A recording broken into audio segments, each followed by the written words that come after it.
2026년 미국 전기차 시장, 이걸 한마디로 표현하면 격전지가 아닐까 싶습니다. 네, 정말 그렇죠.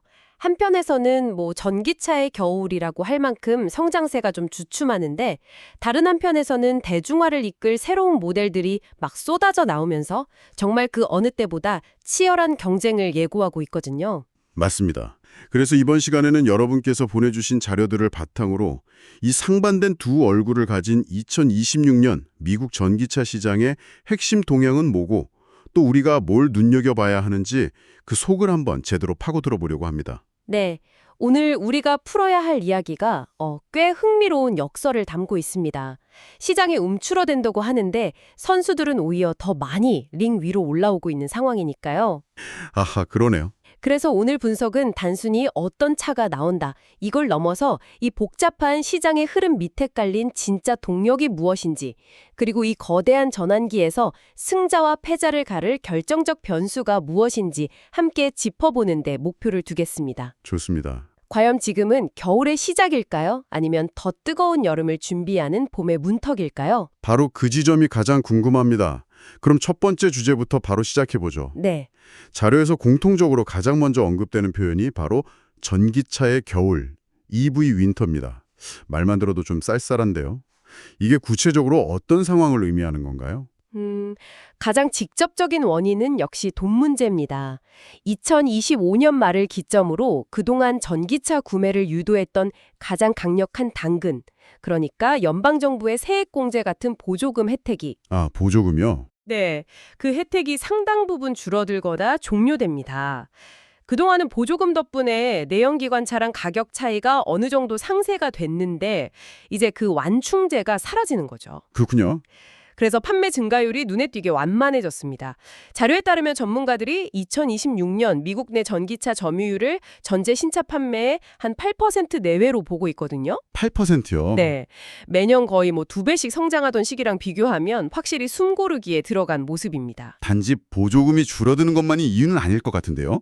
혹시 그 혁신 기술에 열광하던 얼리 어답터들의 수요가 어느 정도 충족되고 이제는 좀 더 신중한 일반 대중을 설득해야 하는 그런 단계에 접어든 건 아닐까요? 정확합니다. 바로 그게 시장의 질적인 변화죠.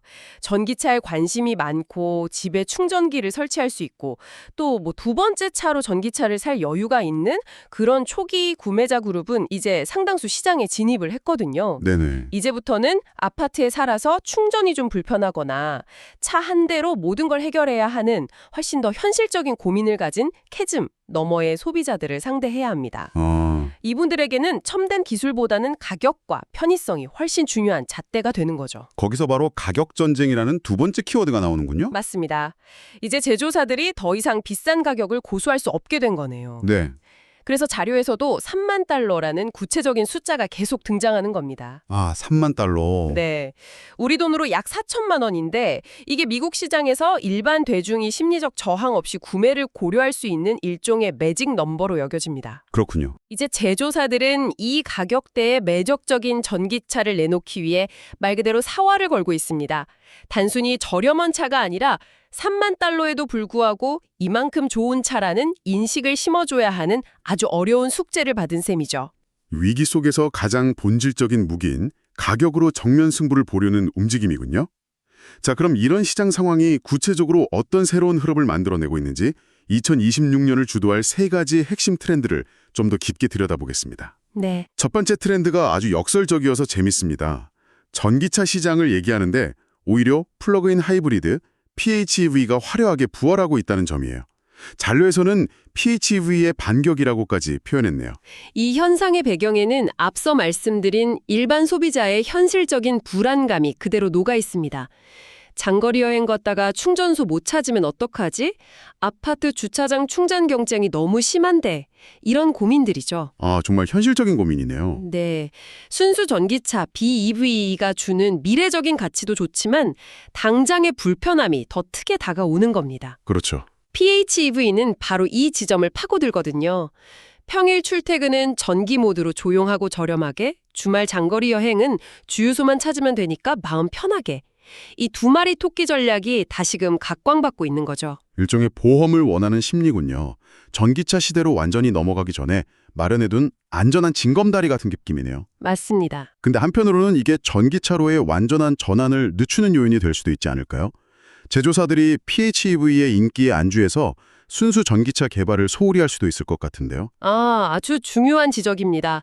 실제로 그런 우려가 존재하고 이건 제조사들에게도 큰 딜레마입니다. 그렇죠. 자료에서도 GM과 포드 같은 거대 기업들이 순수 전기차 전환 목표 시점을 늦추고 PHEV 라인업을 강화하는 쪽으로 전략을 수정하고 있다고 나오잖아요. 네, 맞아요. 이건 시장의 요구에 유연하게 대응하는 현명한 전략으로 볼 수도 했지만 동시에 장기적인 관점에서는 기술 경쟁에서 뒤처질 수 있는 리스크를 안게 되는 겁니다.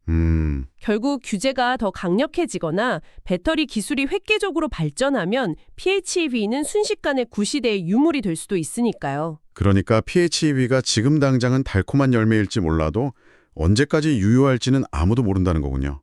흥미롭네요. 네. 이런 하드웨어적인 대안에만 머무르는 건 아닐 것 같습니다. 자동차의 본질 자체를 바꾸려는 움직임도 거세지고 있잖아요. 그렇죠.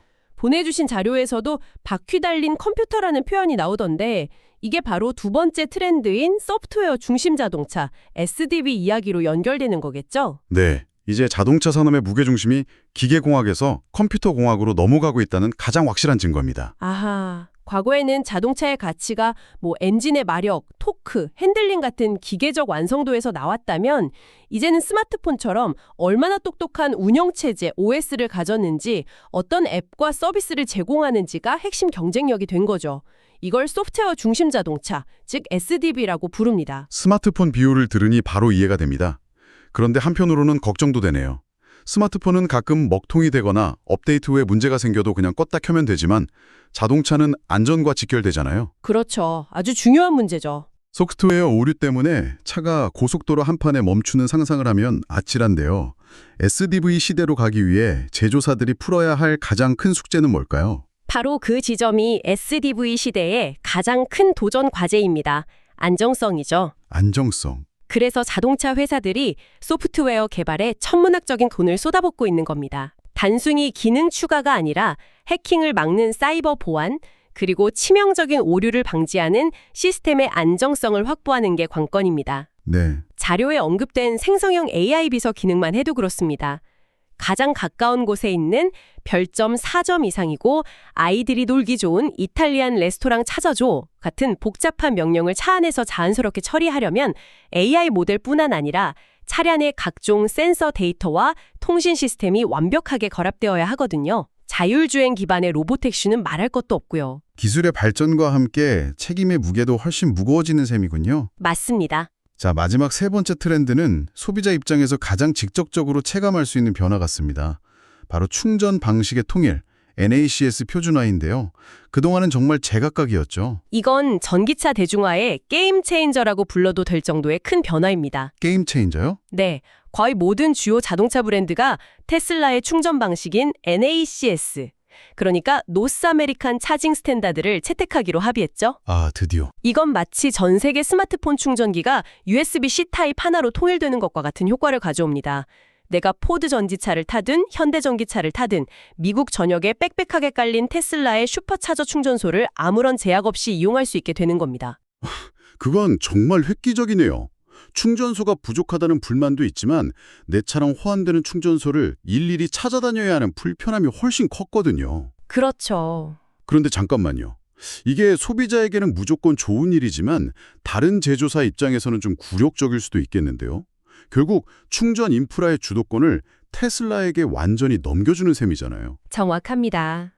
그래서 초기에는 많은 제조사들이 자존심 때문에 NCAS 채택을 망설였습니다. 그럴 만도 하네요. 하지만 결국 울며 겨자 먹기로 동참할 수밖에 없었던 거죠. 독자적인 충전망을 구축하는 데는 천문학적인 비용과 시간이 되는 반면 소비자들의 충전 편의성에 대한 요구는 너무나도 거셌기 때문입니다. 아하. 단기적으로는 소비자 편의성을 높여서 시장 파이를 키우는 데 동의했지만 장기적으로는 충전 데이터를 포함한 플랫폼 생태계에서 테슬라의 영향력이 절대적으로 커지는 결과를 낳게 된 셈이죠. 업계 전체의 실리를 위해 개별 기업의 자존심을 내려놓은 아주 전략적인 결정이라고 볼 수 있습니다. 좋습니다. 지금까지 2026년 시장의 큰 그림을 그려봤습니다. 겨울이라는 위기 속에서 가격 경쟁과 PHEV라는 현실적인 대응책이 나오고 동시에 SDV와 충전 표준화라는 거대한 기술적 전환이 함께 일어나고 있네요. 네, 아주 복합적이죠. 자, 그럼 이 치열한 전쟁터에 출사표를 던진 새로운 선수들을 만나봐야겠죠. 2026년에 어떤 차들이 시장을 뒤흔들 준비를 하고 있는지 주요 모델들을 살펴보겠습니다. 먼저 미국 시장의 심장부라고 할 수 있는 대형 SUV 시장부터 보죠.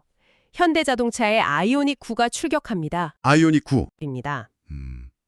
현대차가 그동안 쌓아온 전기차 기술력과 디자인 영향을 총집결한 말 그대로 브랜드의 플래그십으로서 시장의 기대를 한몸에 받고 있습니다. 현대차가 가장 자신 있는 체급에서 승부수를 던지는군요.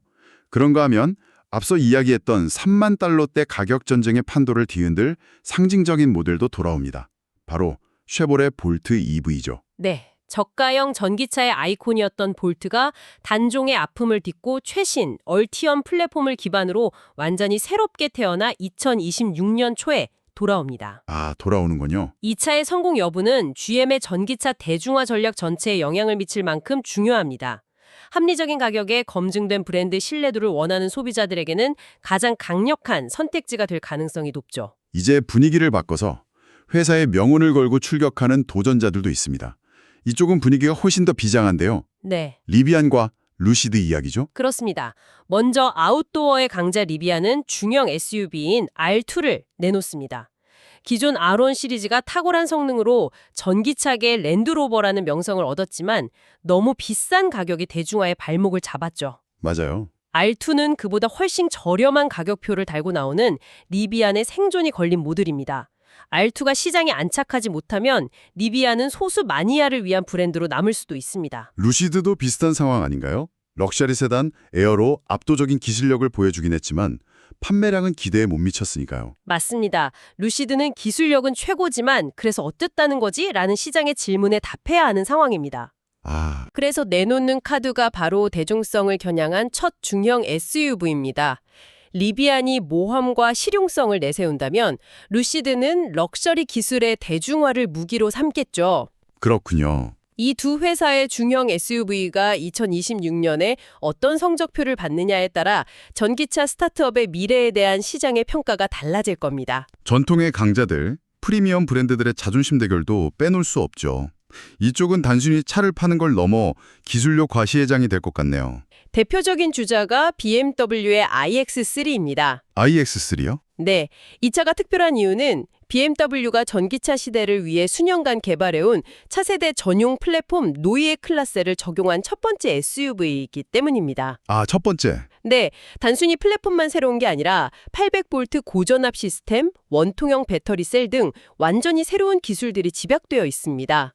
BMW가 제시하는 전기차의 미래를 가장 먼저 엿볼 수 있는 모델인 셈이죠. 기대가 되네요. 또 혼다의 프리미엄 브랜드 아큐라에서는 미국 시장을 위해 미국에서 직접 생산하는 첫 전용 전기 SUV RSX EV를 선보입니다. 일본 브랜드들의 본격적인 반격을 알리는 신호탄이라고 할 수 있습니다. 정말 쟁쟁한 모쟁들이 쏟아져 나오네요. 그런데 이 모든 신차들 가운데서도 가장 파격적이고 어쩌면 시장의 패러다임을 바꿀 수도 있는 모델이 마지막에 등장합니다. 네. 바로 테슬라의 로보택시, 사이버캡이죠. 네, 이 모델은 앞서 나온 차들과는 개념 자체가 다릅니다. 일론 머스크가 오래전부터 예고해온 운전대와 페달이 없는 완전 자율주행 택시죠. 완전 자율주행. 시장에 던지는 것이니까요. 물론 실제 상용화까지는 수많은 규제와 기술적 허들을 넘어야겠지만 그 존재만으로도 자동차 산업에 큰 충격을 줄 겁니다. 상상만 해도 흥미롭습니다. 자, 지금까지 2026년을 뜨겁게 달굴 신차들까지 정말 꼼꼼하게 살펴봤습니다. 네. 그렇다면 이 모든 변수들을 종합했을 때 2026년 미국 전기차 시장의 향방을 갈 가장 중요한 단 하나의 열쇠를 꼽으라면 뭘 봐야 할까요? 여러 요인이 얽혀 있지만 여러분이 보내주신 자료의 마지막 문장이 그 핵심을 정확히 짚어주고 있습니다. 바로 테슬라의 판매량 성장 여부입니다. 결국 다시 테슬라군요. 그런데 다른 제조사들이 이렇게나 많이 뛰어들었는데도 왜 여전히 테슬라 한 회사의 성적이 시장 전체의 바로미터가 되는 건가요? 시장이 성숙했다면 한 회사의 부진이 다른 회사의 기회가 될 수도 있는 것 아닌가요? 아주 날카로운 질문입니다. 그 이유는 테슬라가 단순한 제조사를 넘어서 전기차 시장의 상징이자 인프라 그 자체이기 때문입니다. 아, 상징이자 인프라. 네, 테슬라의 판매량은 소비자의 구매 심리뿐만 아니라 관련 부품 공급망의 실적, 그리고 월스트리트의 투자 심리까지 좌우합니다. 게다가 앞서 이야기한 NASC 표준화로 인해 이제는 경쟁사들마저 테슬라의 슈퍼차저 네트워크에 의존하게 됐죠. 그러네요. 즉, 테슬라의 성장은 시장 전체의 파이를 키우는 긍정적인 신호로 해석되지만 테슬라의 부진은 전기차 시장 자체에 대한 의구심으로 번질 수 있는 독특한 구조인 셈입니다. 그렇군요. 테슬라가 흔들리면 전기차라는 배 자체가 흔들릴 수 있다는 의미네요. 바로 그겁니다. 오늘 분석을 정리해 보겠습니다. 2020년 미국 전기차 시장은 보조금 축소라는 겨울을 맞고 있지만 동시에 3만 달러대 가격 경쟁, PHV의 부상, 소프트웨어 혁신, 충전 표준화라는 새로운 기회들이 꿈틀대고 있습니다. 네. 그리고 그 치열한 격전지 위에서 현대 아이오닉 9부터 테슬라 사이버캡까지 다양한 선수들이 저마다의 생존 전략을 들고 격돌할 예정입니다. 오늘 우리가 나눈 이야기를 관통하는 하나의 큰 흐름이 있습니다. 바로 자동차를 평가하는 기준이 변화하고 있다는 것이죠. 기준의 변화요? 네, 과거에는 엔진의 힘이나 연비 같은 전통적인 주행 성능이 좋은 차의 기준이랬다면 이제는 스마트폰처럼 편리한 소프트웨어 경험과 똑똑한 AI 비서의 역할이 점점 더 중요해지고 있습니다. 그래서 마지막으로 여러분께 질문을 하나 드리고 싶습니다. 만약 여러분께서 2020년에 새로운 차를 구매하신다면 여러분의 마음을 움직일 가장 중요한 가치는 무엇이 될까요? 여전히 운전하는 즐거움을 주는 잘 달리는 자동차일까요? 아니면 나의 복잡한 일상을 더 편리하고 스마트하게 만들어주는 똑똑한 자동차일까요? 한 번쯤 생각해 보시면 다가올 미래를 더 재미있게 관찰하실 수 있을 겁니다. 제 채널 커뮤니티 게시판에 전기차 관련 최신 정보를 실시간으로 업데이트하고 있으니 구독자님들께서는 참고하시길 바랍니다. 감사합니다. 구독, 좋아요, 알람 설정까지 부탁드려요. 구독, 좋아요, 알람 설정까지 부탁드려요.